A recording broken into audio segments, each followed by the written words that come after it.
Welcome, everybody, to Catfish Weekly. Along with James Smith, I'm Lyle Stokes. And, James, we got a guy on tonight that we've wanted and talked about getting on for a long time, and the stars finally lined up, and you made it happen. And I'm actually extremely excited to have Matthew Anthony on the show because I watch all of his videos, and the man puts some big fish in the boat over on your lake. Well, out of all the fishermen that I know, Lyle, this man right here is probably the top of an all-around fisherman. Not just catfish, but crappie, any kind of fish that swims. It don't need to swim by Matthew's hook. I'll just say that. You know, we were talking before the show, and he said that he used to fish for crappie 3 days a week, every week. And that's dedication in itself, and be able to shoot docks and pull whatever it is, and long line them and catch them, whatever it took to get them in the boat. And that in itself is another story. But when he's putting 2 and 3 of them 40, 50-pound fish cats in the boat a week or a day when he's out, and doing it by himself, and he's having some internet trouble, but he'll be back here in a little bit. But he is a fishing man.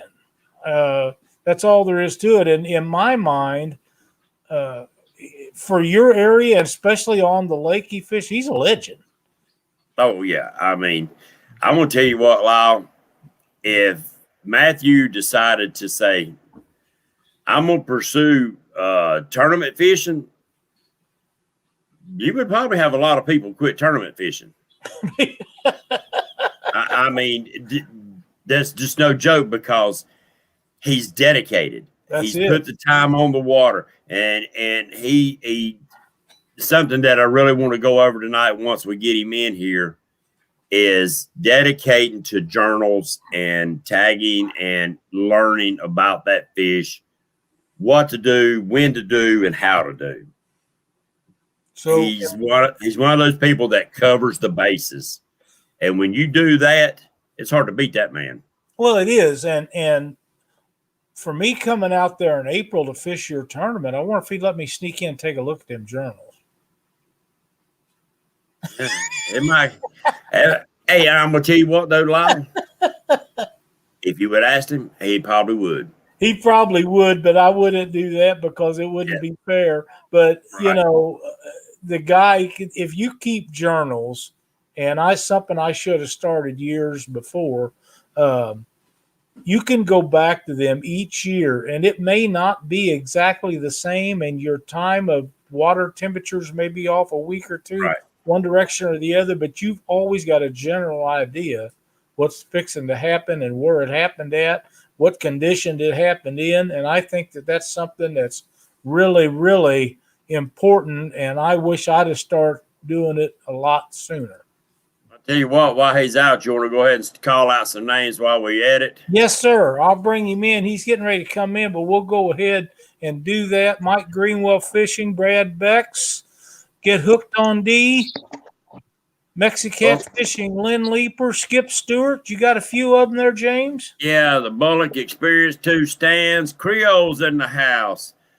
There's the Cross family couple coming in. I guess that would be Miss Cross, wouldn't it? Betty Chad and Brandon, both.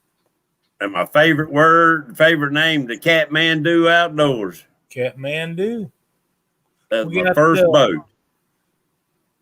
I just moved mine. Maurice Kaysen, Avid, Mad Catter Catfishing, Ernie Brown. Bill 66 is in here. I think I said Maurice. There's Billy Martin and Parker Pursuits, Catfishing Crappie. Billy Martin will be at the tournament. Yep, Fishing for Squirrels, Lynn Leeper, Skip Stewart. Sharina's in the house. Thank you, lady, for coming in and joining us. Heck yeah. Glenn's Catfishing Adventures, Dale Hayslip. That's a new one, I believe. I think so. We're glad to have you in watching the show with us tonight. Mr. One Over himself's in here. I like Ron One Over. I like to watch his videos. Yeah. I've been looking for a new one. I must have missed it. Welcome back, Mr. Matthew Anthony. You about to get it figured out? No, I can't hear. I mean, it's all gurgled up. Might end up having to just turn the volume down on your phone and turn it up on your computer if you're watching the chat in your computer. That might be able to. You might be able to do it that way. Let's see. Muskrat, Mexican. You might be able to do it that way. He's got a heck of a delay. What about it now? We got you if you got us. It's going to feed back, Lyle. Yeah. I think it's going to feed back on him. He got something going on with his phone that keeps dropping him out. Yep, Michael. I know he's got good internet. Yeah, I'd be going for the computer myself. Fishing with Robbie. I just seen Catfish Hunter. Yeah. Jason Lamb. Where's Catfish Buster? We had a guy that kept coming in here, and I got some messages the last week. Everybody's wanting to know where Catfish Buster's at. I don't know who he is, but he had made some comments, borderline comments, actually, on a couple of shows. And people's asking what happened to him, who it is. I said, I don't know. He didn't do anything on our show that was out of line. But I hope whoever it is, somebody can get a hold of him, tell him to come back in. He's kind of got a little fan club going on. There's Mike Irwin fishing with the squirrel. Here's Mr. another one Wampus. that I don't recognize. James is Realville Catfishing. I think they was in last week, maybe. Yep. Welcome back. Wampus Cat's in the house tonight. Mr. Lefford. Always glad to see him. Oh, yes, sir. Running late fishing. Oh, that's my buddy Josh. Awesome. Yeah, a lot of these guys are coming to the tournament. If you don't mind for a second, you mind if I speak of that for a second, Lyle? Absolutely. While we're waiting on Matthew, you go right ahead. Yeah, he'll get it figured out, I hope. April 17th, guys and gals, please let me know. Message me, text me, 704-600-8369. Please, as soon as you can, notify me. Let me know if you are coming, because I'm getting ready to drop the dog tags off next week. She's going to print the first part of it, the tournament name and the date on the front of them all first. And then as I get names of veterans for y'all, I will start sending her names so she can get them done. But as soon as you can, please, guys, you don't have to send no money, so don't worry about trying to send money to pay in advance. Just I need names. Somebody asked a question. But, guys, it's going to be fun. We got a lot of veterans coming. I know Richard texted me yesterday and said make sure I get about 15 tags laid back up, because he's got 15 boats waiting on veterans right now, Lyle. That is so great. I mean, that is outstanding. And Cindy and I have been talking about going out and fishing with somebody. We was asked by several people just to come out and get in their boats. And one of the reasons why I wanted to bring our boat was so that we could take one of them veterans out, because I was so afraid that you would have more veterans than you would have boats to take out. So we're going to reserve that right now to see if you do, because I got to tell you, we take them guys out from Fishing for Freedom, and it's a special day for us. And if it costs a little more to pull a boat out there to do that, it's worth it to me. I know that it's a lot of money going that far, but when you get them veterans in them boats with you and get to spend 4 or 5 hours or longer in a boat with those guys, and there's just nothing better. Sorry, James, I won't be able to make it. That was Mike Lewis. Mike, I totally understand, buddy. hopefully it'll be every year, and it's going to get better and better every year, I'm sure. But maybe you can make it next year. If you don't mind, you want to support and help the cause anyway, you can go on the website of Camp Centurion. That's the backdrop I need to get put up. That Centurion. would be a great idea, yeah. So if y'all want to help out anyway, if you can't make it, I sure would appreciate you donating to the cause. Thank you, everybody. I seen a new name in here too. Finn and Fines. Yeah, he said something about he's going to get me in a kayak eventually. I'm not saying it wouldn't happen, but you're going to earn that, buddy. And if it's cold like this, it ain't going to happen ever. No. You must have moved closer to the daggum internet, Matthew. I've went to another room tried to get on another computer, but I can't make that computer work either. Well, but my phone's working in this room, so I'm going to see if this will work. We're good to go then. You ain't got plaster in that house, do you? Sheetrock. Okay, well, we got plaster in my house. If I'm in 2 rooms away, you can forget the internet. It sucks. There's Dale Haysliff back. Country boy catfishing. Yep. So Skin and Scales. Chunky. Hey, welcome, man. L Stan.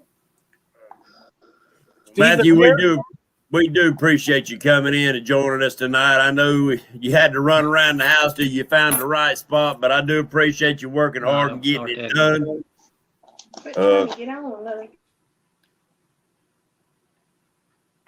But you tell us when you're ready, and we'll start bombarding you with some good information, asking for some good information. He done froze again, Lyle.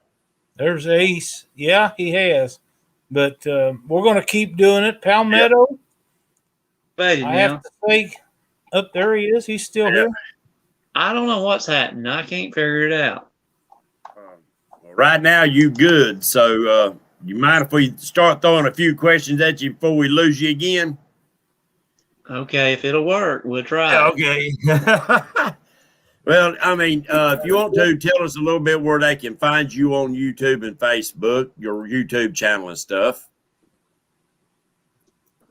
It's Matthew Anthony Outdoors on YouTube, and it's under my name on Facebook, Matthew Anthony. Right. So really, you've watched YouTube for years, but you've actually just started a couple years ago, started putting stuff up. I've had a channel. I've had my own channel set up since about 2017. I just hadn't put nothing on it to mount anything. But you really got started pushing, and I know you got quite a few followings, and it'll build. I know I've heard people say, well, why won't he talk to the camera? Why won't he talk to the camera? I said, he wants you to pay attention to what he's doing. That's why he ain't telling you. He's wanting you to pay attention. Some people don't understand that. I mean, it's absolutely it's different when you watch somebody that is showing you instead of instructing you. Does that make sense? Right. Well, Matthew, one of the things that I'm really hoping that we can get into, and what's crazy, Matthew, Lyles, I know he's got good internet there. Oh, I'm sure. It just, is it just me, or is our backgrounds really vivid tonight?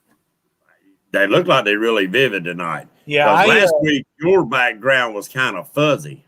Yeah, I don't know. I checked the internet service, quite frequently, and I got blazing fast internet here. Now, at some point, there will be more people get on it, and it won't be as hot as it is now. But I'm loving life, right now with the speeds we have on the internet, and to me, it just looks like it's really popping and looks great. So I'm there's somebody in chat just put up tell him to restart his phone. That's probably a great idea. He's probably doing that right now. Yeah, I hope that's what he is doing. I'll tell him.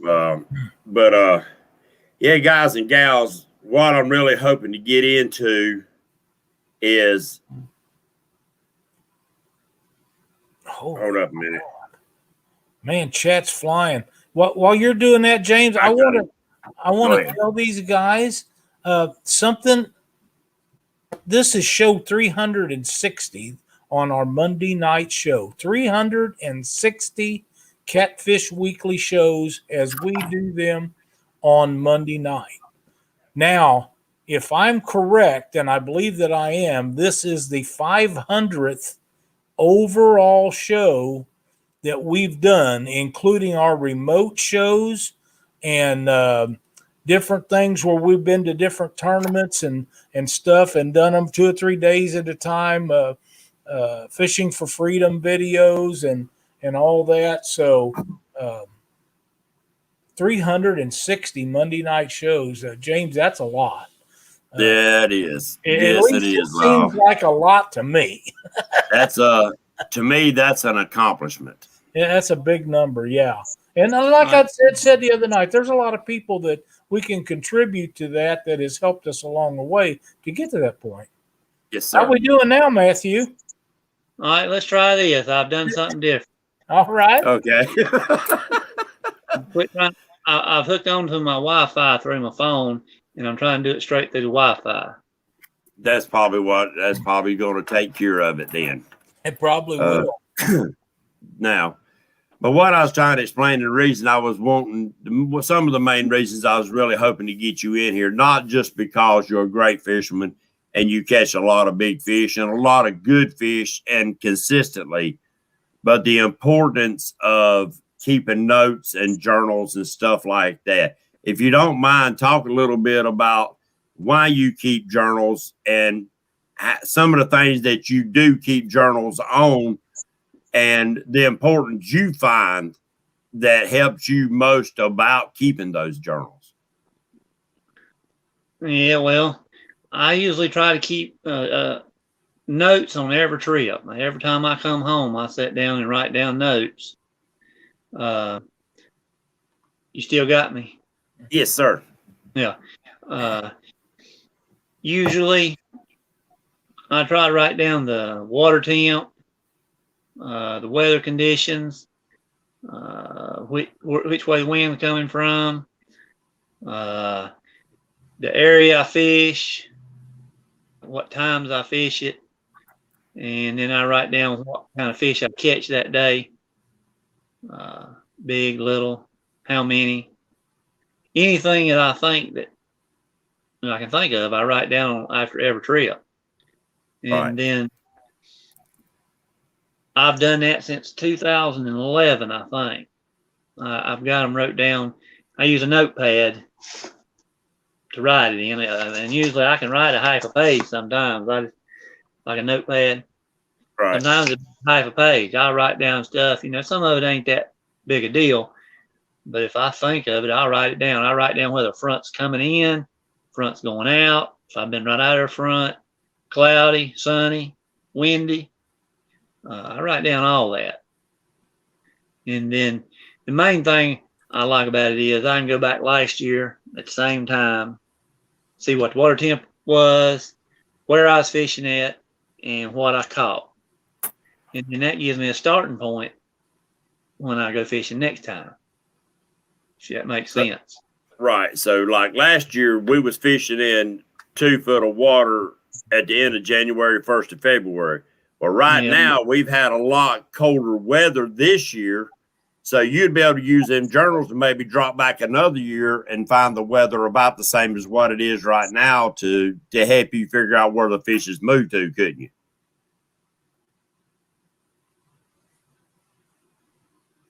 I lost his audio. Yep. We lost your audio. We can't hear you. Yep. Now we can't see it. He's really struggling. Yeah. So what little bit of information he just give us, Lyle, should really wake some people up on keeping journals and at least some notes. Well, and if people would do that now, especially these younger folks starting out, if they would do that now instead of waiting until they was our age, James, the amount of information they would have in 10 or 20 years would be astounding. And you know, Lyle, that kind of information would actually might help to change people's perspective of the flathead catfish. That's exactly right. And for a guy that plans on or thinks about that he's going to do tournament fishing down the road, that's irreplaceable.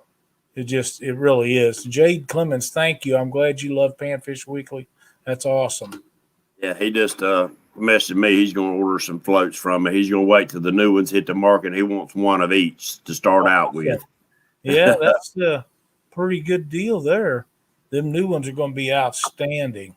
I can't wait. I'm sorry, guys. We're pushing hard to get them on the market. We're waiting on the daggum labels. I've got a bunch made up. But back to what we was talking about is that we've got – go ahead. Norm said, tell Betty, cover your ears. They're saying flatheads. Yeah.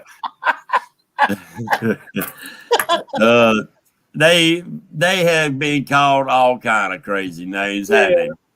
But flatheads is what I know them as. But yes, me too. but they have got such a bad rap.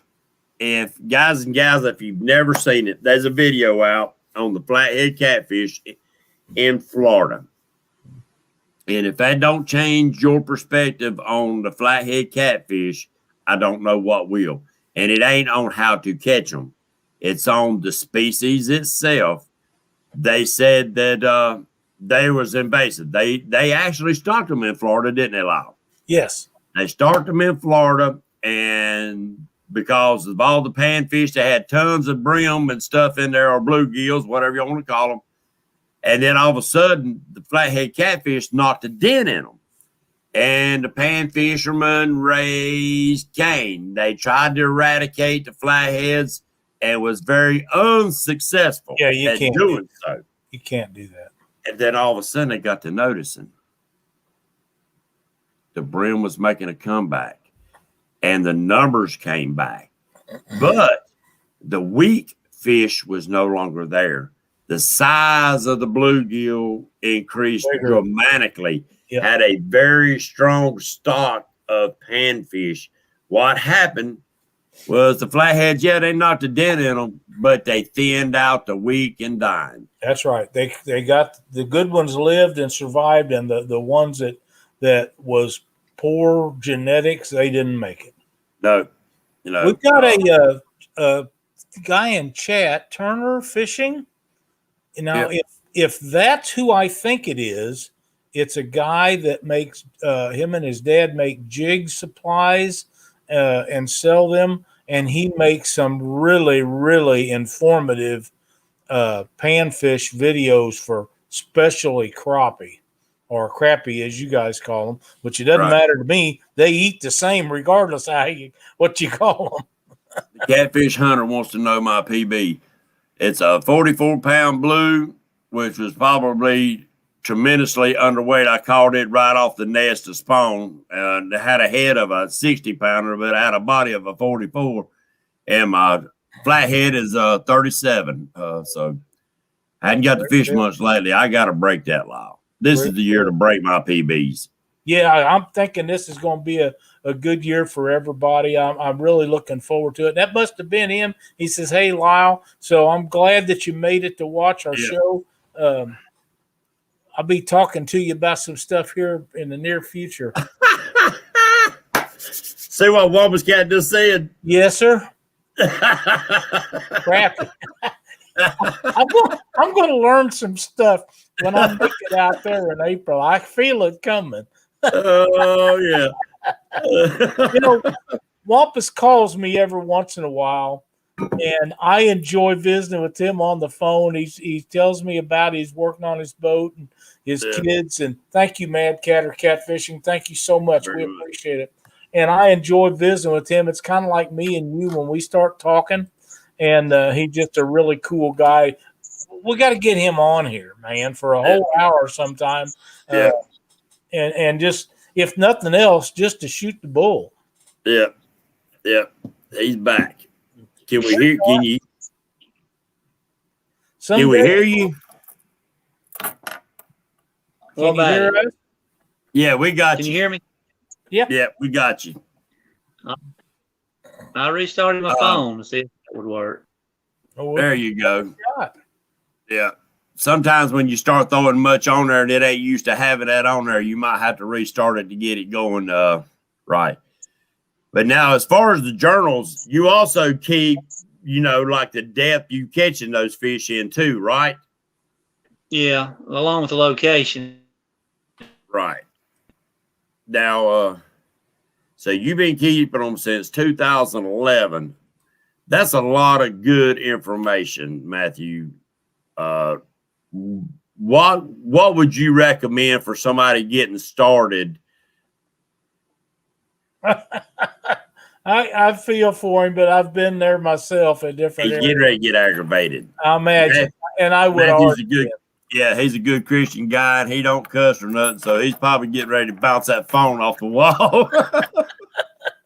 That happens, and yeah, that's part of the live stuff. If we was recording these shows, James, we could record sections of them, and when he fell out, we could come back and record another section of it and get it done. You just edit out the stuff that, where he was not in there. But when you're live, it's live, and if I let something slip, I let it slip, and the same with you, and even our people that we're interviewing, our guests and stuff. Thank you, Sunfish Assassin. We appreciate it so much. But that's part of it, and we do the best we can, and we try to make it as family friendly as you can, because the kids are extremely important to you and I. And hey, there's Paula Smith in here. Welcome, Paula. And Outdoors Addiction. Kevin asked me to help him judge the knot tying contest last night, and there was a really nice young man in there. I was quite taken with him because I know I could tell by the way he tied them jigs or them rigs that he had been practicing a lot, and he was pretty quick. In fact, when it started out, I thought he was probably the fastest because he's going against a bunch of older guys, but that guy from South Africa was pretty quick, and so was Josh, a weekend angler.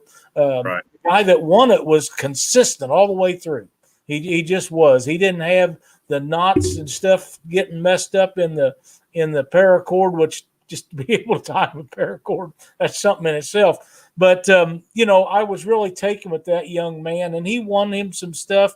But we've got a thing here, right here, that's going out to him tomorrow. Robbie is going to get some jigs that I had tied up, because I understand that he likes to catch some panfish, and we're sending him a bunch of decals. And I know for a fact that there's a couple of other people that watch that thing from my area that's going to send him some stuff. And he made an impression on a lot of people last night. And that's what these kids do. And I've said this 100 times, and you guys are probably sick of hearing it, but guys like Robbie and so many of these kids that we see that's doing wonderful things in the sport now are future leaders of the catfish community. Yes, sir. And we need to take care of them, so when it's their turn, they'll take care of it for the next generation. And I believe that in my heart. Send me his contact information, Lyle, and his address, and we'll send him a set of floats over. That'd be outstanding, James, and I'll make sure to do that. I thought Paula said something to us, but maybe she was talking to somebody else. The chat's going by so fast I can't keep up with it. Maurice says he's back. It's going so quick I didn't even know he was gone. Yeah. But everybody in chat, if you're not subscribed to Matthew's channel, Matthew Anthony Outdoors, please go check it out and give him some love. Subscribe up to him. You will not be disappointed. Now, he does not talk a lot to the camera. No. But if you pay attention to what the man's doing, you will learn a little bit, and you definitely going to see some pigs come in the boat. That's a fact. And he's gonna put at least one in just about every time he goes out. And a lot of times He'll put multiples in. I think the other day, a video that he put out, he had 2 over 40, and he fishes by himself. I don't remember seeing a video that anybody was with him. Oh, yeah. He's fishing with Glenn. Yeah, Well, him and Glenn. right, with Glenn. But they put, what, a 74 and a 78 in the boat in 2 days? That's giants, man. Yeah. Hey, that's giants for North Carolina. The water's right in here, especially. Yeah, Glenn's another one puts out some great videos too. So, yeah. But and he, I think he was in chat just a little bit ago.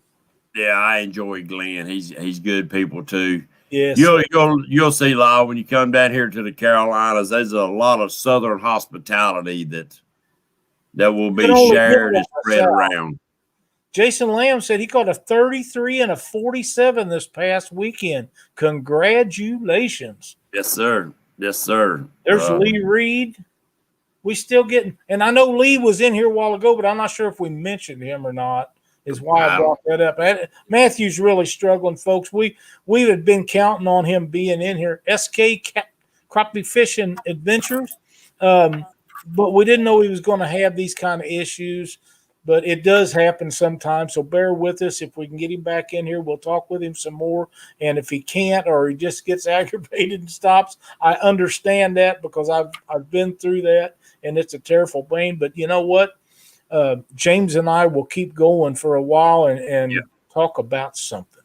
And we'll get him into the future. If it don't happen tonight, which it don't look like it's going to, we will dang sure figure out. He'll get it figured out what's going on. I'll do some test runs with him, and we'll get him in another show. If we can't get him on Catfish Weekly, we'll get him lined up on my show, one of the two, and make sure that we can get y'all that great information that he has to share. That's right.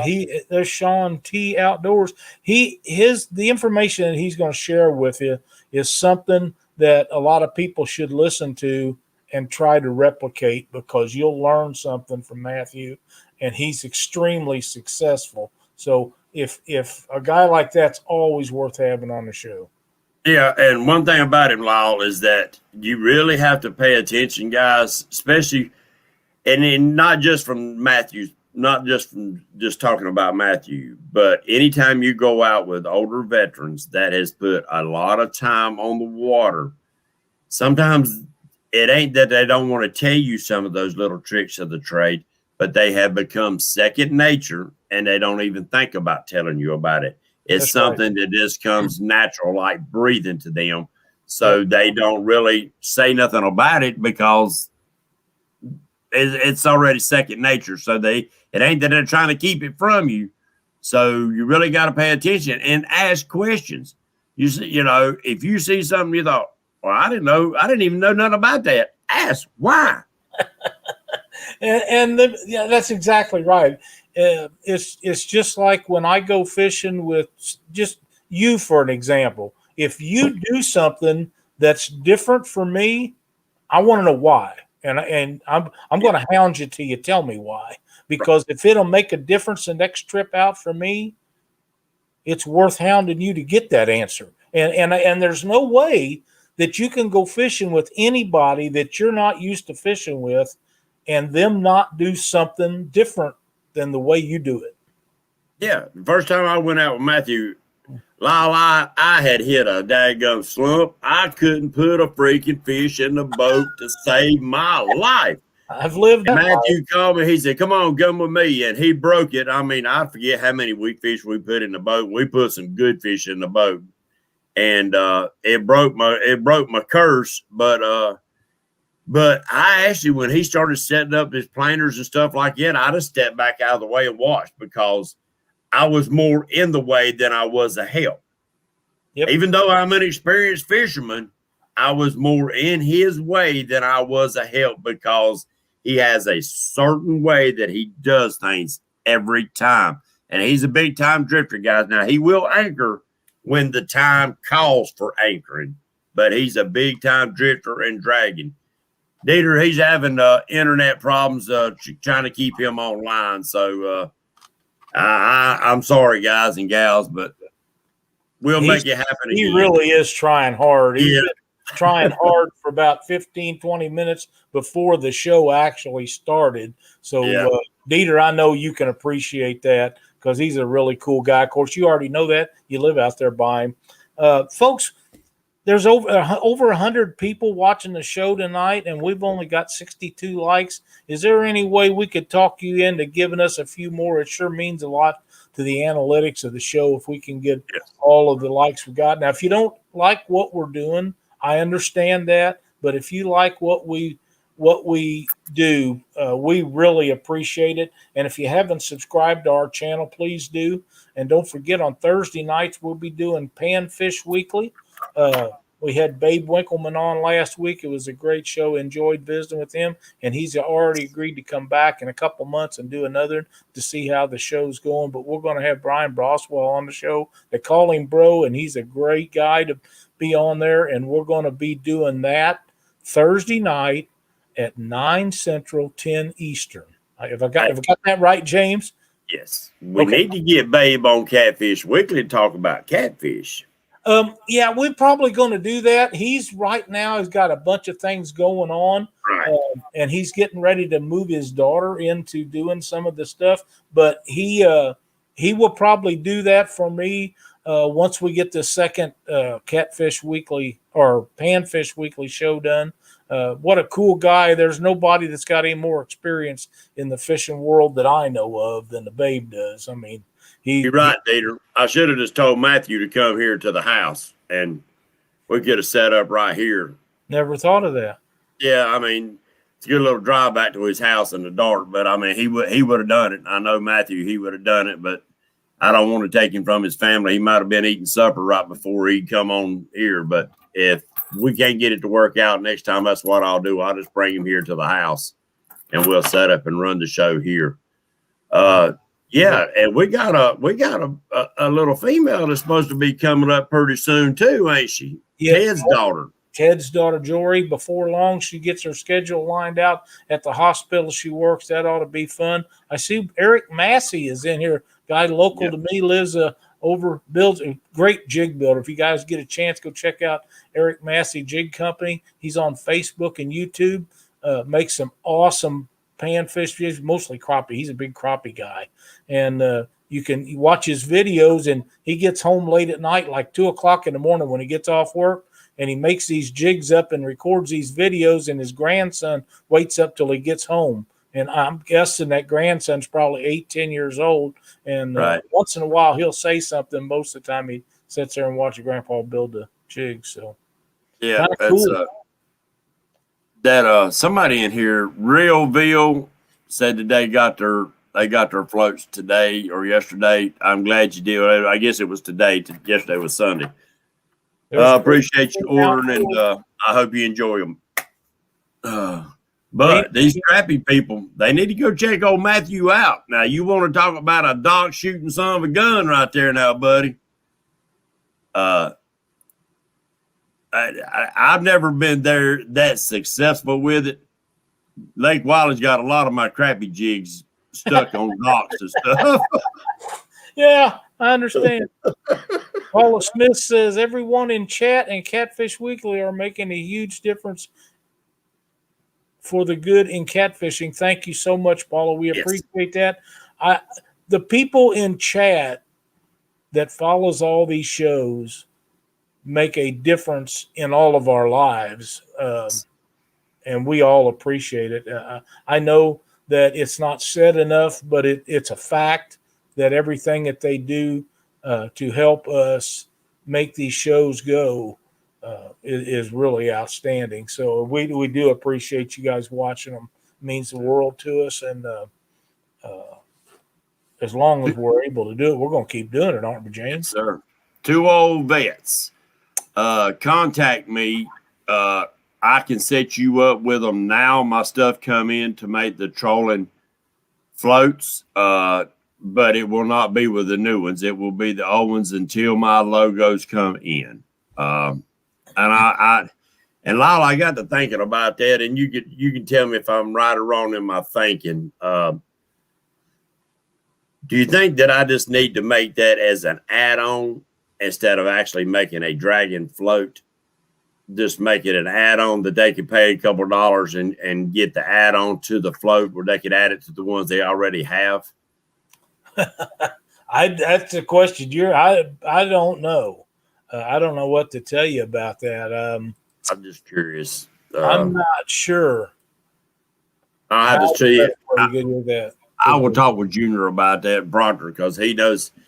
We've got this set up on how to set them up, but if I make it as an add-on, then I've got to figure out the difference in the attachment. What's going to change it up, whether it's going to make it better, good, or worse first to be tried out. Anyway, I just figured I'd ask. I don't have a correct answer for that. Eric Burnside, welcome to the show. Now, getting back to keeping journals and stuff like that, Lyle, do you know of any other person that's a big journal keeper as far as for fishing? Chris Cordia was really good at it. And Chris is, I think, slacked up from fishing a lot. Him and J.D. Richardson fished tournaments together for a long time, and Chris's family grew up and graduated in college and schools, and now they're outgrown on their own. I hope that Chris and J.D. makes a comeback and come back into the fishing world, whether they're in the tournament world or just come to see me and we go fishing once in a while. But they slacked up for a little bit because family things, and that's the correct thing to do. I understand that. But he really kept real good journals. And those two are probably the best at it that I know. And I know there's other people that do it, but I mean, Chris was religious about it like Matthew is. Right. And I mean, I think it'll make a difference. And somebody was asking about the floats. And Lyle, I'm sorry, I didn't mean to. No people to want to hit me up. Y'all can message me through Messenger at James Smith, or you can look it up through Patriot Catfishers of America. Or you can text me at 704-600-8369, and we'll set you up. It will be the floats that I'm actually producing now and not the new floats. The new floats should be going out, I thought, by today, but Lyle, it looked like it might be the beginning of next week before I'm able to release them. And I am sorry, guys. I really am. We're trying to get them out, but because of COVID, it's going to be well worth the wait. I promise you, guys and gals, it's going to be well worth the wait. But because of COVID, the printing people was a little bit behind. So when I put in my big order and the order that the guys and gals that took from me, it started them a little bit further behind. So they are coming. I promise you, they are coming. They should be out by next Monday. I promise. And if I had to ship them out with a handwritten note in them. Sometimes that's just as good. That come from Andy Mercer, which welcome to the show tonight, Andy. We're glad to have you in here. Yeah, we got a lot of new people come in. We do. How many we got up on the thing? What do you mean? Watching? I can't see how many people, 103 as of but it changes right around.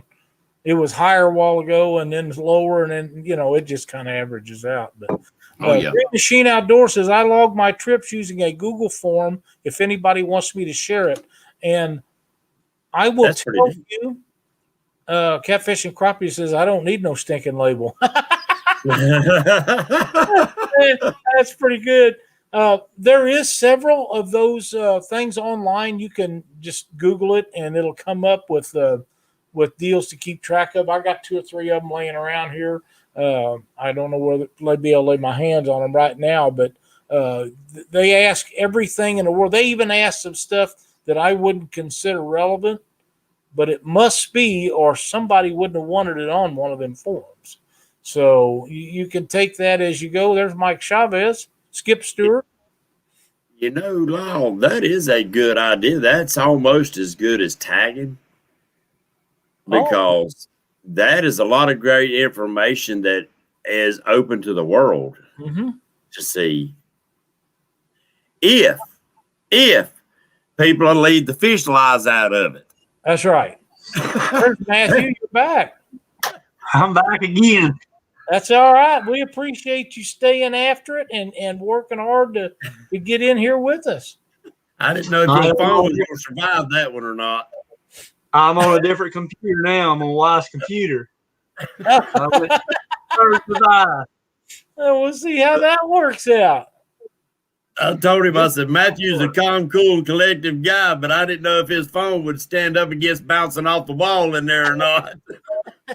Well, we're done with the phone. We're done with the tablet. Now we're going to try this computer.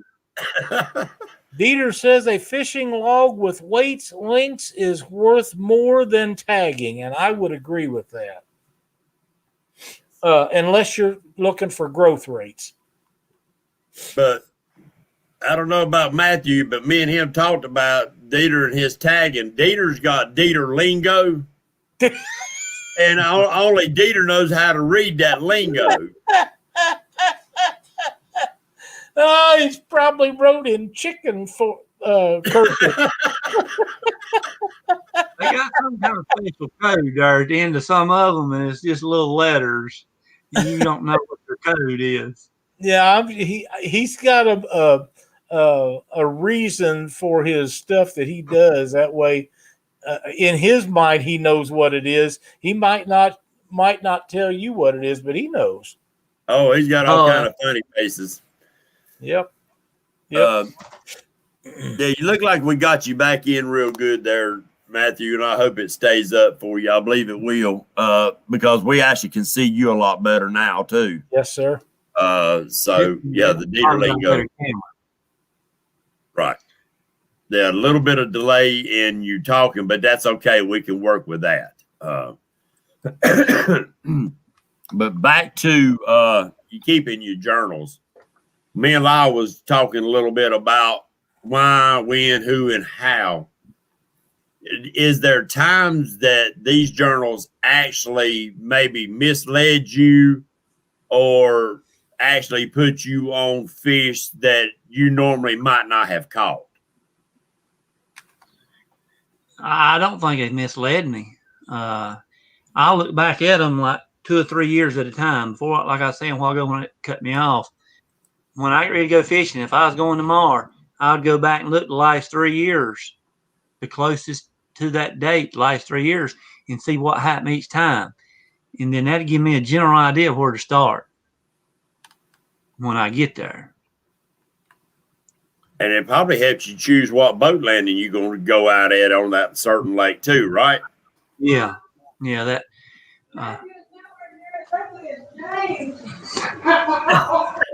My wife's looking at something yonder on another computer. Yeah, you talking about Dieter making comments. We're going to have to block Dieter. I don't know what he's saying. My comments turned off. Yeah. Now, you know old Dieter since he was Wiley catfisherman, didn't you? Yeah. He used to be over there on Catfish 1, and he was on Crappy.com years ago. Yep. I don't know if Dieter remembers talking to me on Crappy.com or not. But I remember Wiley Cat, man. That's how he got his start in the industry, as far as people knowing who he was. Right. Now, back then, that was the social media for the catfish world, wasn't it? Yeah. Yeah, Catfish 1. Yep. But do you think that somebody come on here and said there's a Google site and some other sites Lyle was talking about too, where people can put up information on their fishing trips and stuff like that? I'm going to have to look into that, because that could actually be a great tool for people as far as, you know, what we're talking about journals. That's an everyday journal of different lakes. That's so cool. If you decided you wanted to go out of state and fish on a different lake, that would be a great tool right there to add to what you're already studying, like Navionics and stuff like that. But now, do you rely heavily on Navionics for lakes that you're not really used to, Matthew? I use it every time I go fishing. It don't matter where I'm at. I mean, it's loaded on. I got it on my depth finder, on my phone, and I use it every time I'm fishing. When I go to an area, the map does more for me than anything. most of the time. I look them out and pick out where I'm gonna fish. Are there any specific things on that Navionics that you're trying to focus on, or you know? Most of the time, I know where I'm going when I leave. I go put in when I'm going. When I get to that area, I start looking for.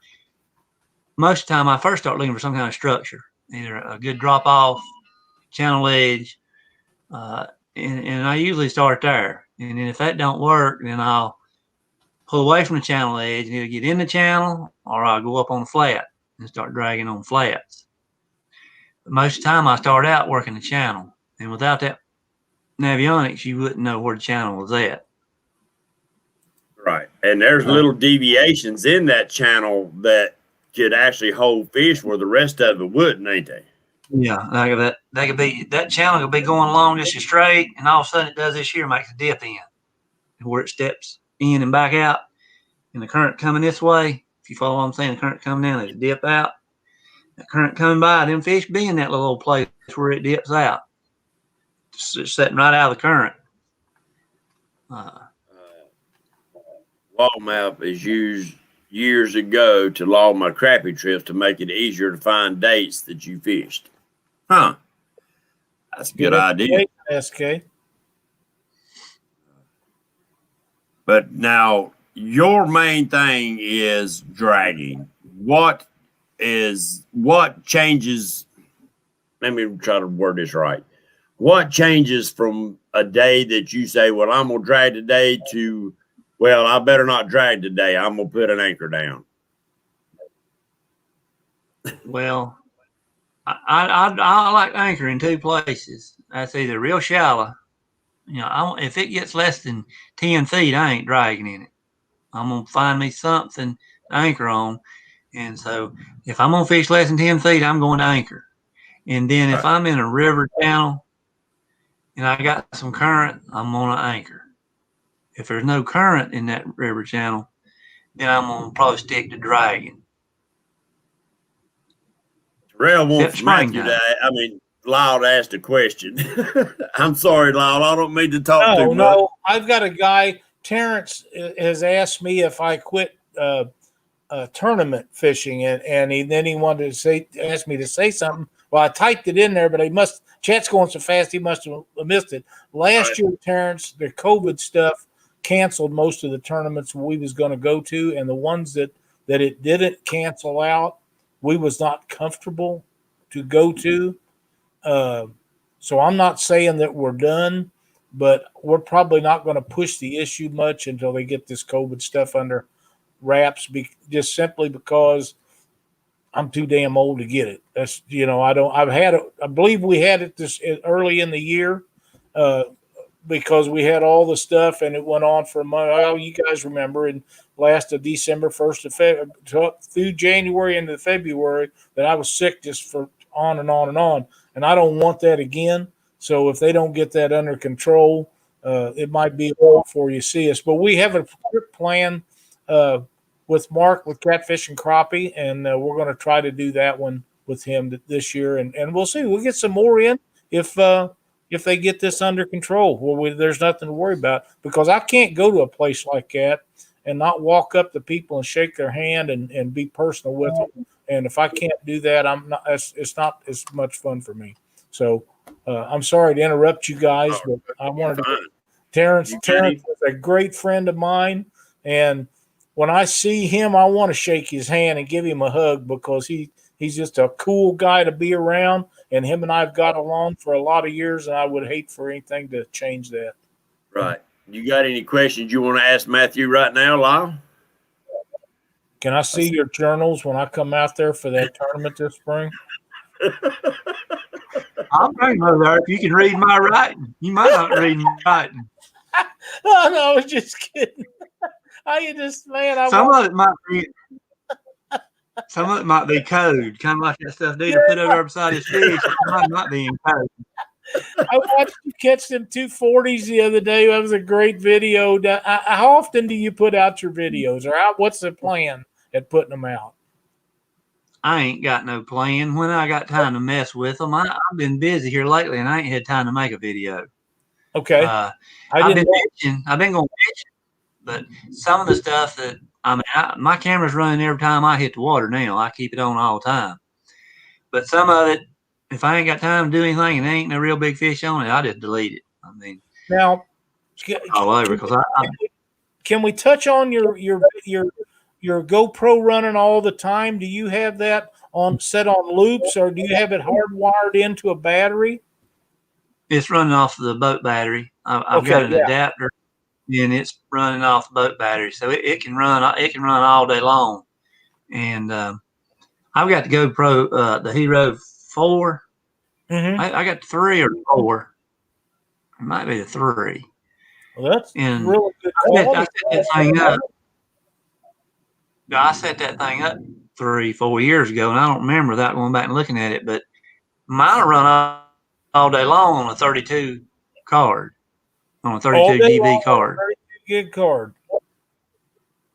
Yeah. Now how I don't know what it's on, resolution it's on or nothing. I just know I got it set up and it runs. Do you? It runs all. Do you stop it? Do you stop it and start it every time you catch a fish, or when something happens, you want to go back and edit? No, it stays on all the time. When I turn it on in the morning, I don't mess with it until I get back to the ground. I see. I need to. It catches everybody. Right. Okay. Andy Mercer says, "Can we get Hagen Grubbs on Catfish Weekly?" Andy, we've asked Hagen a number of times, and he don't have his internet to where it needs to be to do it, but he's promised me that if he gets to where it is, he'll come on the show and do a show with us. Yeah, I'm in agreement with that. I'd say 720, 60, or 30 is probably where your setting's set, but it does a bang up job. The only have you ever thought about adding a microphone or something to that to where you could get better audio? Well, it's been, people have told me about that, but I hadn't checked into it. Okay. I hadn't tried to add a mic. Nobody wants to miss something you're saying because everybody knows how important it is to hear what you've got to say. And when you're catching the big old fish, I don't remember you having a day on video that you really didn't put some pretty good fish in a boat. Well, I've deleted some of them dink days. Well, make no video out of it. I understand, but there's a lot of people that fish the lake that you fish, and a lot of good fishermen. So to be consistently doing what you're doing is quite an accomplishment in my mind. Well, I spend a lot of time on it. Yeah. What was that? Mike Chavez was asked a question. Do you drag in any rivers? Drag your baits in any rivers? Not if there's much current. Like on Wiley, once you get above 74 Bridge, there's more current there. I've never had much luck dragging in that kind of current. Right. And you don't drag down on Watery when they pull in a lot of water either, do you? Not up in the river. Down the lake, right. I will, but once you get a little far, above State Park, up toward Watery Creek, that's as far as I've ever drug. Once you get above Watery Creek, if there's current, you're better off to anchor fish.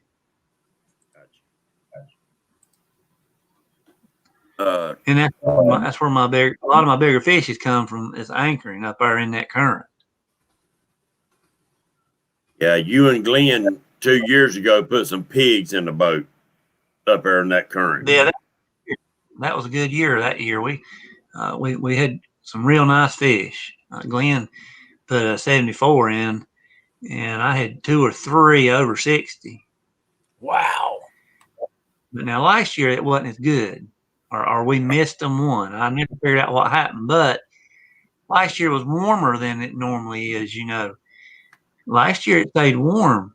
This year it's like 5 degrees cooler this time than it was last year at this time.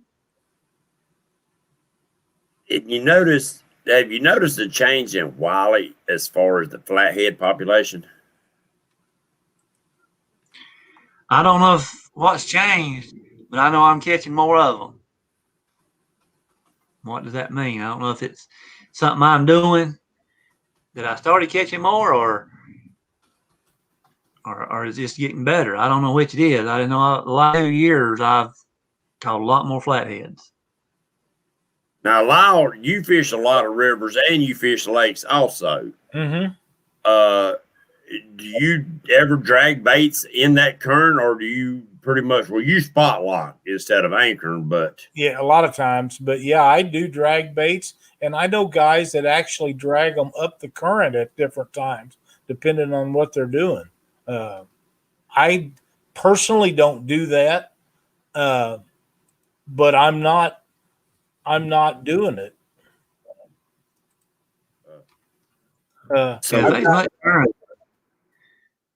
If there's much current at all, I've never had much luck dragging. I mean, you're going most time if I'm dragging in current, I'm going to be dragging up current, up into the current when I'm dragging. Well, if you go to moving 0.3 and then the current's already running pretty good the other way, to me that don't seem right. And I ain't never done no good. I've seen guys do it, and I've seen them catch fish doing it, but it don't make any sense to me. But I'm going with that most of the time, and that's what drift socks and things like that are for, I guess. But it is what it is. Hey, it just ain't a natural presentation. Yeah. In current, dragging it up like that, if you get going too fast, it can't be natural. Right. To me, it wouldn't I wouldn't think it looked natural to a fish. But now, Lyle does some fishing that you might want to think about if you ever figure out you might want to change up and try something new, is that bumping. Now, you could bump up there in the riverside of Watery. You might be able to try to bump him back down through there, but that's almost like bass fishing to me. Yeah, I don't know if I'd like it or not. Well, I have to tell you, when you're in that current and you're trying to go, you got your trolling motor on, and it's just keeping you slowed down, going backwards down the current, and that fish hits it. When you catch fish bumping, they're really aggressive, and they're going to take off with that bait. And if you're not paying attention, it'll jerk a rod out of your hand. And the first time that happens, if you enjoy excitement, you'll be hooked, because it's an exciting way to catch fish. Now it doesn't happen that way every time, but when they hit, they usually hit pretty hard. I just lost a question. I've never seen nobody do that in our area. I hadn't seen it neither. If I bring my boat out there, you'll see somebody do it. Well, I'll that's it. They're full of water. If you got current, you'll see somebody do it. Yeah. They don't always full of water, do they? That's the thing with, especially at Watery, you don't never know when they're running water. And if you're up in that river and they're not running water, you about wasting your time. Certain things won't bite. Yeah. When the water's dead, or if you're sitting there and you got a little current and they cut it off, and all of a sudden you start seeing your lines backing up to you. When they shut that water off, I've seen my lines back up. It's like a wave coming back with you. When it does that, you might as well go down the lake somewhere and do something else. Oh, I ain't never had no luck then. It kills the bite. I have a question here I would like to address.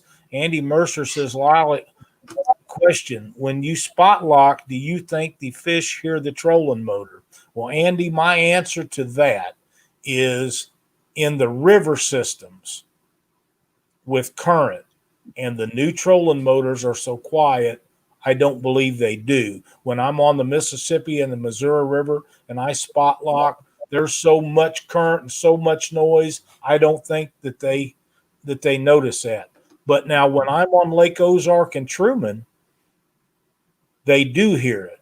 But my answer is I don't think it affects them because there's so much boat traffic on that lake year round that they don't pay any attention to it. That's my theory. I have no way of proving any of that. It's just how I feel about it. They got people's offering to be Matthew's cooks on his boat for him. David Martin want to cook for him on the boat. Well, David Martin's a heck of a fisherman himself. I like to aggravate them. Every time I see them cooking, I start on them. Him and Big Nasty both. Oh, he done created a monster with Big Nasty, ain't he? Oh, man. Them guys having too much fun. Well, I don't guess it's too much because I'm not sure there is too much fun. Big Nasty's there for the food. I done called him out on that. You got Big Nasty's coming. My question is, he's a big old boy. Can he eat as much as he is big? Yeah. I'd say so. Yeah. Him and Flathead was sitting there, had about 3 big old steaks laying there, and I don't know how many sets of crab legs, and they was cooking it on the side of the river down there. I don't know how it took them to eat all them steaks. I don't know if y'all saw that or not on Facebook. I seen pictures of it, but man, it looked pretty good. They had 3 big old 4 steaks. They wouldn't 2 of them fit in that big old frying pan he had there. Somebody had to eat all that. Well, Matthew, Mr. Josh from Running Lake Fishing said he wants to know what your secret is to fishing on Moss Lake. To crappie fishing on Moss Lake. I know what he's asking. I'm a brush fisherman, so when I fish Moss Lake, I'm riding around hunting brush piles. And so I vertical jig 1 rod, and I try to get on them brush piles, and I jig all over them. I work the whole pile. Right. And just when it plays out, I move on to the next pile. Yeah, Lyle, that's a very unique lake. It was it's very unique, and it can be tricky at times. But Matthew's been on it since it's been built, ain't you? I've been fishing it since 88 or 89, somewhere around there. And it's a hard lake to figure out. It took me a while. It took me 4 or 5 years to figure out what was going on over there. It's not like Wiley. No, it kicks my tail. It's totally good. I have never heard you guys talk about it before, so I'm guessing it must be a secret place to catch crappie. Well, there's crappie there, but you got to figure them out. Here's a channel cat. Here's a question in chat for you. He says, Matthew Anthony, you target blues or flatheads? Well, I'd rather catch flathead, but I can do better on them in the springtime and the summertime. So right now I'm focused more on the blues.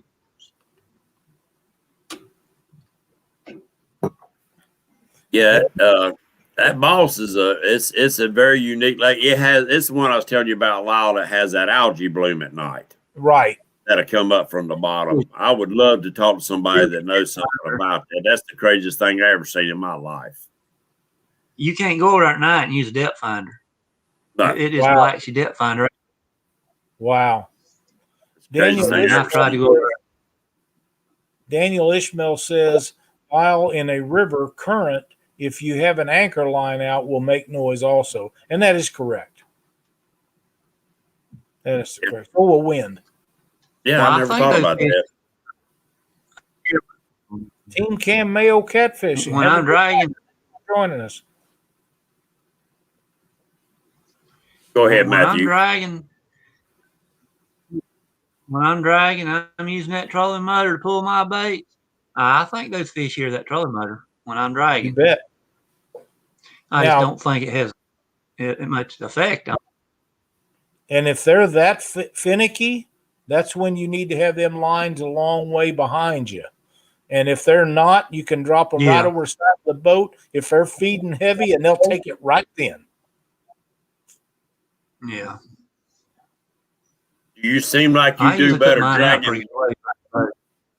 that's what I was going to ask you. You think you do better long lining your planer board baits out long ways away from the boat or closer to the boat?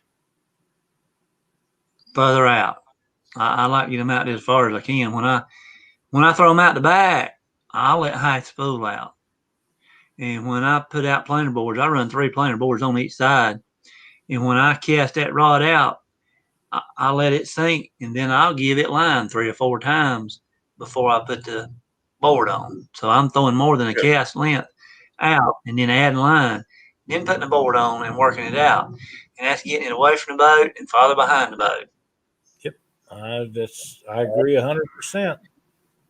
So if they hear the trolling. So you never suspend under your boards? No, not under the board. I don't. I've suspended by the boat some. I've never caught nothing real big suspended by the boat straight down. Picked up small ones, but as far as boards go, I'm always got them on the bottom. Kevin with Palmetto Cat says Matthew Anthony lets the planer boards out so far, he's got jet skis running over them. That's right. And I didn't look to me like they was quite as far as he's talking about, but they did. No, it wasn't that day. That boy on that jet ski tried to cut right behind me, and he was going to run over everything on the left side of the boat. So I got his. He was looking down at his cell phone. I guess he had the phone in his hand, looking down. I guess he was texting. All I could figure. And I couldn't get his attention. He kept coming and coming and coming. And I finally hard loud enough got his attention. When I did, it scared him so bad. He whipped that thing, done a complete 90-degree turn. It scared him more than anything else. But he wasn't looking where he was going. That's where they get killed. That's what causes accidents, and that's just like people texting in cars. If I'm passing somebody and they're texting, I'll blow that horn and they'll grab steering wheel like they're driving a race car, man. It just blows them up. There's Fishing with Robbie. Welcome to Catfish Weekly. Yeah. And I'm going to tell you, Lyle, you'll see it when you come down in April. We have some buttholes on Lake Wiley that really like to aggravate the fishermen sometimes, and they will cut them very close. Of course, that one about sideswipe Matthew on that one video. Yeah. Well, they come out of a marina, and I don't know what they thought they was doing, but they come out of that marina, and I couldn't get their attention, and they just about run over me. I've got them kind of guys on Lake Ozark, and I know how to play their game. And sometimes it works out, and sometimes it don't. But if we come out there, we're going to have a good time. I'm not going to let anybody like that change the fact we're going to have a good time. It's going to be fun, and we're going to enjoy ourselves the whole trip. Yes. April, it won't be bad. April won't be bad. No. They usually don't get started. They usually don't get started till the end of May, 1st of June. End of May, 1st of June, by the time school starts getting ready to let out. They turn into a Missouri then. And then they'll stay at it till September. And in September, they'll start winding down some. Yeah. When it's cooling off. You should be gold right now, though. Oh, yeah. They won't buy you now. Right. Welcome. But, Matthew, do you mind telling them what the people that are coming to the tournament in April, what they can expect as far as fish and size that they might run into on Wiley? Well, it being in April, I expect it's going to start turning on, April, they'll start moving up. You'll be able to go back in them little pockets and little creeks and, anywhere from 10 foot or less, and you should be able to catch fish about any pocket. Yeah. So the reason I'm asking that, we got a lot of people that's coming from out of state that's never fished the lake before. Can you give them a little bit of advice, not being very specific, but just as a general, what they can look for to hopefully start putting fish in the boat pretty quick? Well, it's hard to tell yet till we get closer to time, what they're doing. If it'll warm up quick, I think they'll get back in the back of the pocket. But if it's slow to warm up, they might not be all the way back in there yet. It might be halfway in them little creeks. We'll know more about that closer to time. Right. And I'll be glad to try to help anybody that's coming. If I'll fish it right up till time of the tournament anyway, and I'll have a good idea of what's going on, and I can try to help. Anybody's coming, point them in the right direction. Well, and that's what I've tried to let everybody know is that I'm gonna be relying on you and Richard and quite a few other wily fishermen. That when Lyle and all the rest of the guys come down that's never fished that lake, if they're starting to struggle within 2 hours, they're struggling.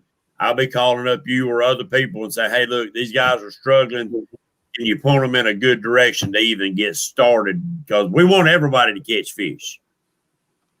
Yeah. Well, I'll know a day or two ahead of time, more than likely what's going on, because I go down there twice a week or 3 times a week, depending on what's going on. So I should know a week ahead of time where they're at and what they're doing when they start moving up. Somebody want to know what your favorite bait? Perch. That's white perch. Yeah, white perch. And in the springtime, I like gizzard shad in the springtime. But then about July, I'll be back on perch. And I want perch rest of the summer. And I'm liking the perch in the wintertime. I mean, that's what I've been catching them on. You ain't using last chicken? Couple weeks. I can't lie. I've tried it. I have tried it. But I don't have the faith in it that Dieter has in it.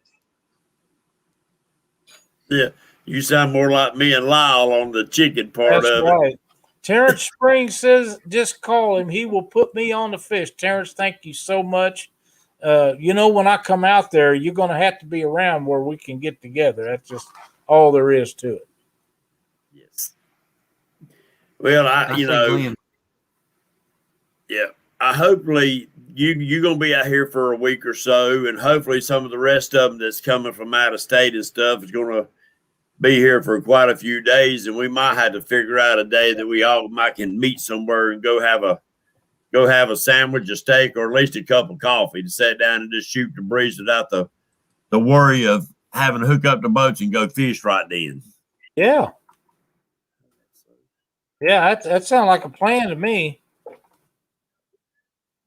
I just got a message, and Robbie is going to do a Catfish Weekly show with us. The young man that was tying the knots last night, right. He's been messaging me on Facebook, and I asked him if he would do a show with us, and he said yes. So we're going to set all that up, and we'll get Robbie in here to do a Catfish Weekly show with us, and we'll have a great time with him. Hagen Grubbs, welcome to Catfish Weekly. They've been asking when I'm going to get you on the show to do a show with us, so it's back in your court, old buddy. You're going to have to let them know when you're coming in so we can do a show together. I think it would be a lot of fun. Yeah, Matthew, if they don't quit using chicken on Lake Wild and these local lakes around here, we're going to have to start raising our own cotton-picking chicken just to eat. I'm thinking you're going to have to teach them chickens how to swim so it becomes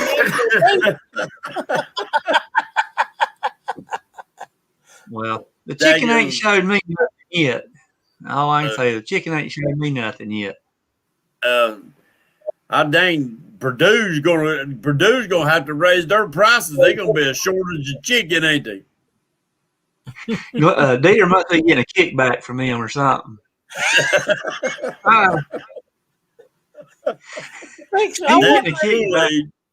wonder if Dieter's got a little politician in his blood. He's pimping that chicken out like he does. A used car salesman. He's getting a kickback from that chicken and the yellow. Now, I heard you say, now you drag a lot of baits on some shallow flats too, don't you? When I say shallow, that's kind of relative, right? Yeah, at times I will. When I'm talking about a shallow flat, I'm talking anywhere from 15 to 25 foot, maybe. Right. Most of them. So, you know, when you're setting up to do that on some of the flats, what are you specifically looking for? Stump fields or anything like that would say, all right, the fish is going to be there, or is it just something that you learn by being on the water? Well, you know, later on in the summer, I'll drag them sometimes, or when I think they're feeding on them mussels, you know. Them mussels is the main thing I watch for. When you see them washing up on the bank, you know, that area there will have some mussels somewhere. I'll drag through there just to see if there's anything feeding on them mussels. There, guys, he just dropped you a little bit of tidbit of great information. Just a little bitty tidbit. When I tell you to pay attention to the very small details, he just dropped one right there for you. That's right. You catch one and slap his belly and you hear them shells rattling, you better start hunting the mussel beds. I agree with that 100%. Where they're at. Look at his. Catch one, if he catch one, he's rattling in his belly. Then you know right at that time they're feeding on mussels. So you start hunting the mussel beds. You can feel the mussels in them, and if you turn them over and look where they discharge, it's usually prolapsed or bleeding or something from discharging them mussels. So yeah, that's great information right there. Hagen Grubb says, I can see Dieter in a new Carolina skiff with Tyson wrote down the side of it. Yeah, mussel beds can be dynamite. Yeah, right time of the year, they're the action. Now, Matthew, on something to say, if you're fishing mussel beds, do you think that maybe using bluegill or even chicken at that time of year when they're loading up on mussels would be a good bait for it, simply because you know the bluegill are down there eating on them cotton picking things? I always wondered about that. Well, I don't use enough chicken to know, right. So I can't. Right. I'm not using chicken to know, but I don't fool with brim. Period. I'm like old Richard. I don't fool with the brim. Right. I'll drag a perch fillet through there and catch fish, but you never catch me with no brim. Here's a good question that maybe you can answer, Matthew. Fishing with Robbie wants to know, how do you find mussel beds? Well, the first sign is if you're going around the bank, you'll see them washed up on the bank. Usually if they're washed up on the bank, you're not far from them. Most of the time they're on them flats. If you come off that bank where them mussels at, if you come off of it, once it flattens out there, there's mussels. Okay. The other way, Roger wants to find them on a graph. Well, I ain't too good at that.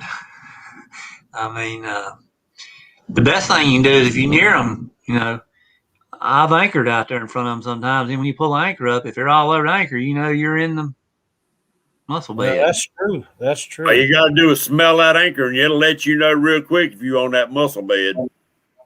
That's right. And I know where a lot of them are at on Wiley, but it's just because I fished it so much. You know, I know the areas where the mussels are beds are at. You think that the time of year is more apt to, I guess what I'm saying, do you think that they really load up on mussels right after spawn, simply because that's easy food and it can really load their belly down and make them feel like they ain't as hungry? I don't know why they do it, but they load up on them. I mean, when it's warming up in summertime, they just slam full of them. Yeah.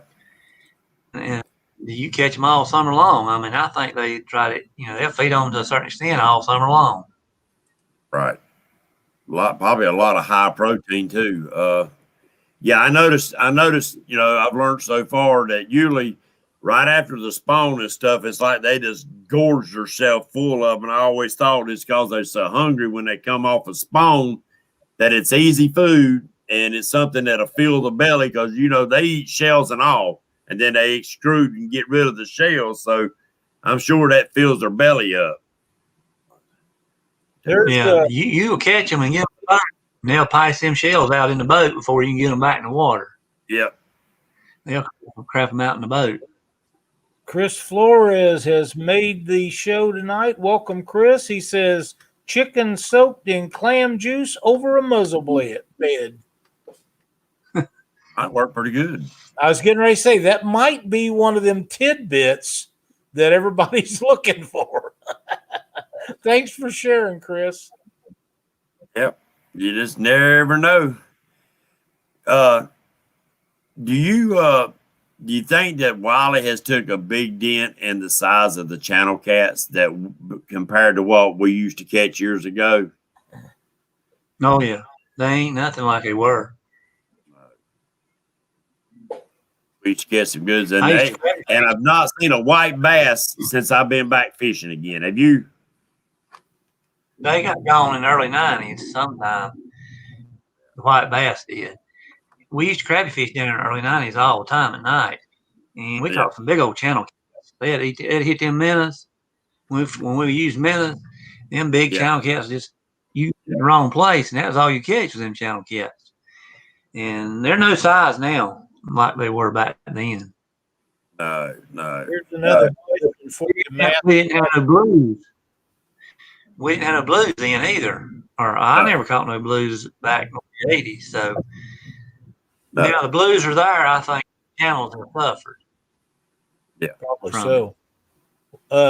Cody Tippy wants to know, what would you like the water temperature to be before you start targeting flatheads in the spring? We catch them now. 50 degrees. Yeah, as long as it's above 50 degrees, that you'll catch them. I mean, I was catching them I started catching them last year in March, and it was right around 50 degrees. I mean, hey Matthew, they just caught them. They just caught them last Saturday night on Lake Wiley at night. The flatheads. I caught one 2 weeks, a week and a half ago. I caught one about 30. And Jane, I don't know if I did or not. And a guy named Shane, he just put a 47.8 in the boat the other night in 2 foot of water. I seen that fish. Shane. That's Richard. Orsby. Yeah. Yeah. You know what size bait he throwed? About a 2 pound gizzard shad. That's what I'm talking about right there. Shane swing for the fences, son. That's right. Them little fish can't eat them, so the only thing you're going to catch on them is big ones. Yeah. I caught a, what was it, 50, right at 50 pounds the other day on watery. Yeah. And he hit a piece of perch fillet that wasn't an inch by inch. And they'll all eat small. Oh yeah. That 50. I mean, I had big baits out, but I put a couple smaller ones out also, and that 50 pounder hit that small bait. Right, he hit one right beside where I was dragging a head big as my fist. Yeah, but he hit a little small. It wasn't. If it was an inch and a half, it was doing good. Piece of fillet, and that's what he hit. The guy. I got it on video. I'll turn it loose here one day. I've got it up on YouTube. I just ain't released it. One of the people that I know of that caught 100-pound fish on the Mississippi River caught it on a piece of Asian carp he swore was no bigger than his thumb. In the Mississippi River, weighed 105. So I think in the wintertime, you cut your size down is better. But in the summertime, I'm always dragging some pretty big pieces of bait. There's another one of them. I'm trying James. Yes. I try to eliminate those 10 to 15 pound fish if I can help it by going with a big bait. So are you just fishing for big fish most of the time? Yeah, I don't I mean, I catch 15-pound fish, but that's not what I'm there for. Right. I mean, I usually, up until December, I was pulling big baits. I was using perch that was 6 inches long or longer and used the whole thing just to keep from catching so many of those 10 to 15-pound fish. I just don't want, I mean, I've caught so many of them, it ain't no big deal. Right. And he catches some big old perch when he goes up to Lake Norman. I promise you. He stopped by. I got some bait from him one day. I was going fishing the next day, and he pulled them perch out of his live well. And I said, my God, I ain't seen no perch like that come out of Wiley. Them was some big old freaking perch. That's what I hate. He had some crappie. He had some crappie that wide in that live well, too, son. I seen them. Them big perch. Question is, was he using them for bait or was he taking them home to eat? No, the crappie got eat, didn't it? I ate crappie. Yeah, me too. I was using those big perch last week down when I caught that big fish. I was pulling some big baits too, but he hit the small piece. Nice. I had to have on there. And he was on a planer board, and when he hit that thing, he left here. I got it on video. I'll let it go soon. That'd be great. He ripped. Fins and Finds just reminded us that we have 105 likes tonight. Thank you guys so much. That means the world to us, and it does help the YouTube to decide how far up the food chain on their list of people that has videos out you get. And the closer we get to the top, of course, the more people that watch our stuff. So thank you guys a lot. We appreciate it much. The Cross family wanted to know, and I'm sure that's probably Betty, the couple Crosses fishing, would want to know, do you keep a bait tank? And I know the answer to that, but go ahead. Yeah, I've got 2 bait tanks set up. I've got the 250 or 275 gallon totes. David Martin knows what I got. They're either 250 or 270 something. But I have 2 of them set up. Filter system and all that on there, and I keep bait. I try to keep bait all the time. You fish all the time. You got to have bait. Yeah, I caught bait about 2 weeks ago. I caught bait about 2 weeks ago up there at Norman, and I probably had 70 of those big perch, and I probably still got 35, 40 of them right now. I ain't used half of them yet. There you go. That's. That's strange to me because white bass are not legal to use for bait in Missouri, but we use all the shad we want, of course, but they're considered a game fish here. The white perch? White we bass don't have white perch. I'm sorry. We don't have perch. Well, I'm not saying we don't have them. I don't ever catch them. So, but as far as I know, we don't have them. The white perch or the white bass? The white perch. We got white bass, and they won't let you use it. Yeah, white bass. We're not supposed to use white bass here either, I don't think. Well, you can use them in North Carolina as long as you count them as part of your creel and, South Carolina, you can't. No. Right, James?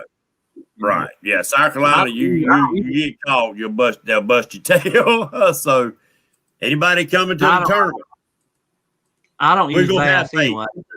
Right. Yeah. We're going to have bait. So, but no, if you're going to use a game fish, make sure you stay on the North Carolina side of that line.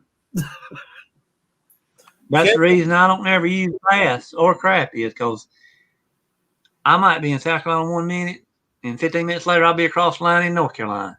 So that's why I don't use crappie or bass. Yeah. Kevin with Palmetto Cats would like to know what kind of boat you fish out of.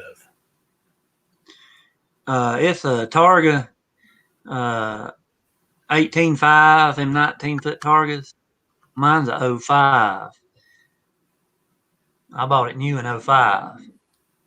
Them are great boats. We looked at one of the 20-footers when they come out with those.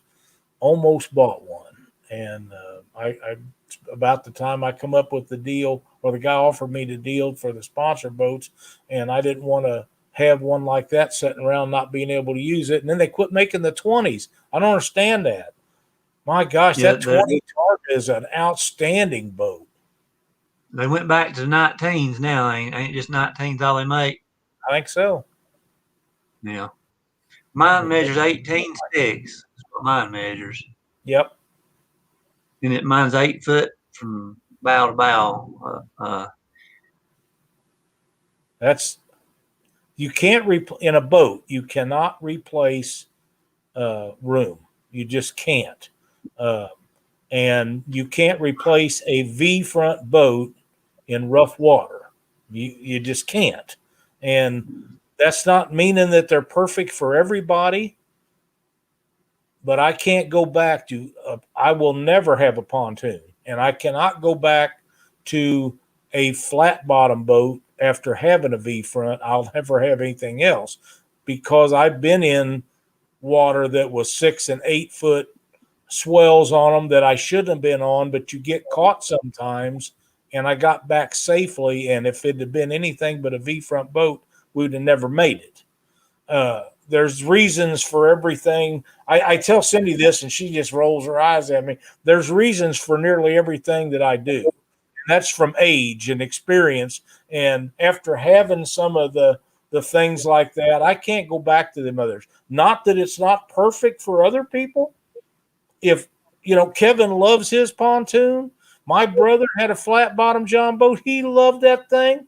And it'd beat you to death going down the river. It really would. But that's what he wanted, and he loved his boat. I gotta have what I gotta have, and I want a good ride, and I want to be able to cut them big waves if I have to. Well, my kids got his set up good.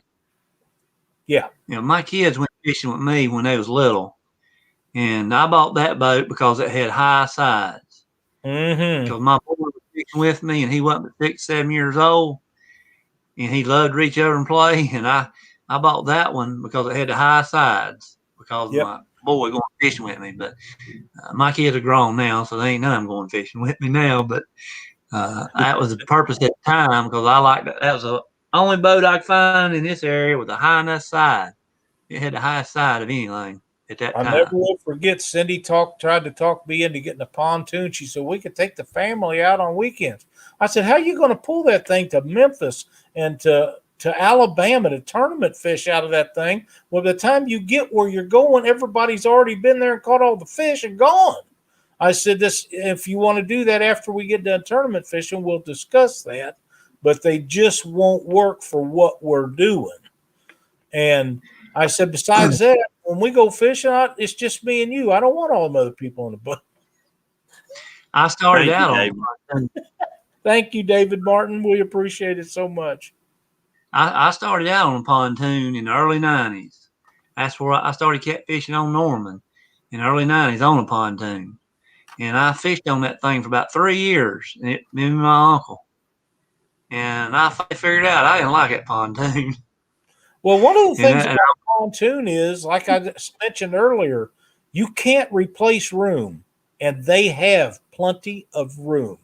Most of them are extremely comfortable to be on, especially the new ones. They are really, really fun to be on because you can lay down, you can set up, you can take kids and family, you could cook on them, you can do all the stuff for a family event.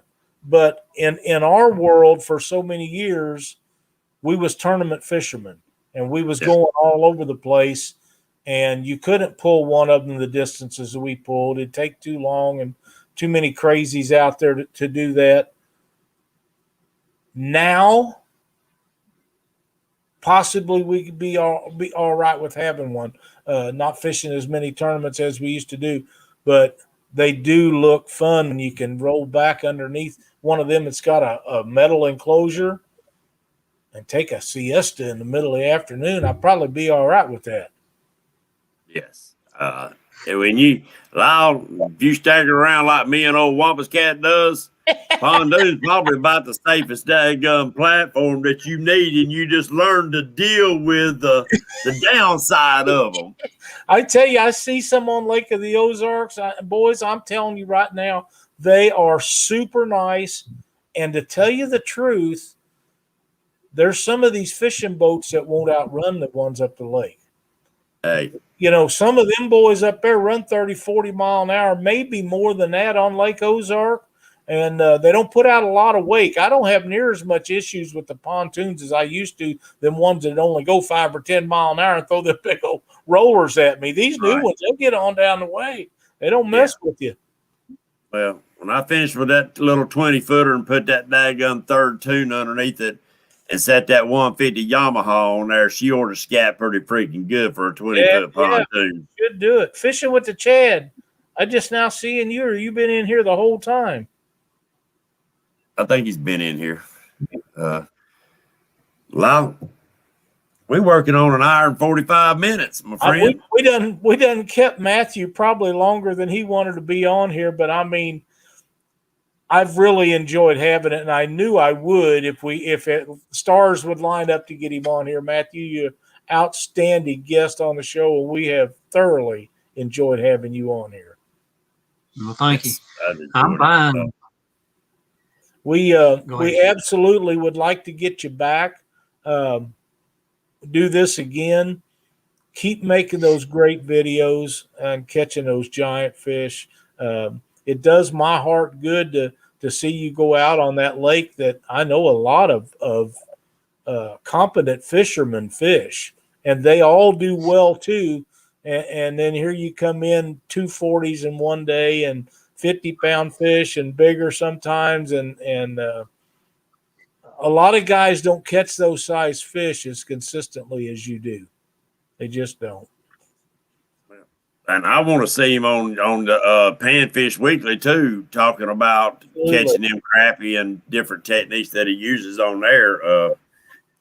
Because really, you know, Matthew and Lyle, we all need to learn how to catch panfish if we want to catch big catfish. I think you're right.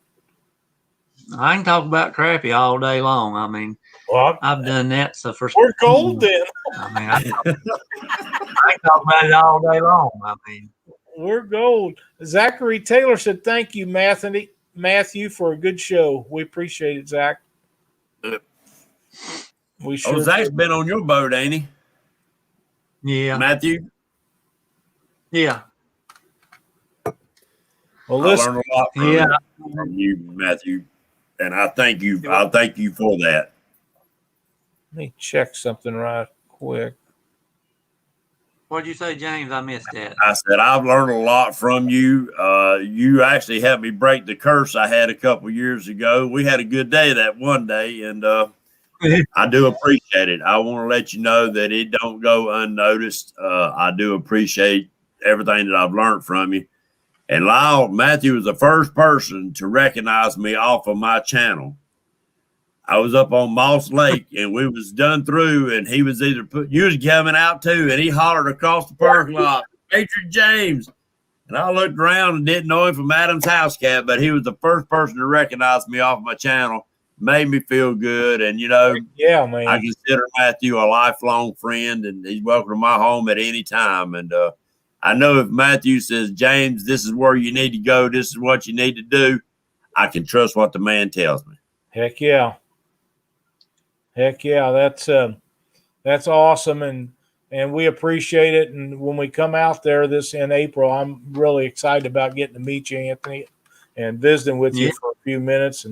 And you can tell me privately how you catch all them big crappie. And once I figure it out, we'll share it with everybody else. I'll show you. I don't have a problem showing you. If you stay out here a week, I'll take you crappie fishing. I mean, no big deal. I like them babies, and I like to eat them better. There's some, I just missed something here. Let's see. Awesome show. Thank you, Matthew. Thanks, Lyle and James. Great chat, everybody. Thank you so much, Skip. We appreciate it. Before we go, everybody, check out Matthew Anthony Outdoors. Make sure you go subscribe, like, check out his videos. Pay attention. Man, don't talk to you a whole lot, but he gives you a lot of little bitty details. That's right. That you can learn from. Be sure to check out Muskrat Adventures tomorrow night. Patriot James Wednesday. Thursday, my two buddies, Chad and James Dockery on the bait shop. Friday, Mark has his show on Friday evenings, and Norm and Stan on Saturday, and Kevin on Sundays. And you on Thursday nights too, Lyle. And Panfish Weekly after James and Chad will be on Thursday. And I would like to tell everybody that next week on Catfish Weekly, we have Tim Berger with All American Catfish. We're going to go over a bunch of stuff with his tournament series and some other things. So be sure to tune in from that. And Brian Bostel, they call him Bro, will be the guest Thursday night on Panfish Weekly, and be a very informative show. It may be more like a seminar because old Bro, he does a lot of them and he catches a lot of panfish. Matthew, thank you again for being a part of the show. We appreciate it so much. Would love to have you back on again. Thank you for asking me to be on it. I appreciate it. People seem to love having to listen to what you have to say, and maybe next time we won't have quite as much internet problems. No, I figured out. I'll have to use this computer. Well, it worked really good. Thanks, everybody, for watching. Thanks for all the thumbs up and the shares. We appreciate it all. We'll see you next Sunday night on Catfish Weekly. Good night, everybody.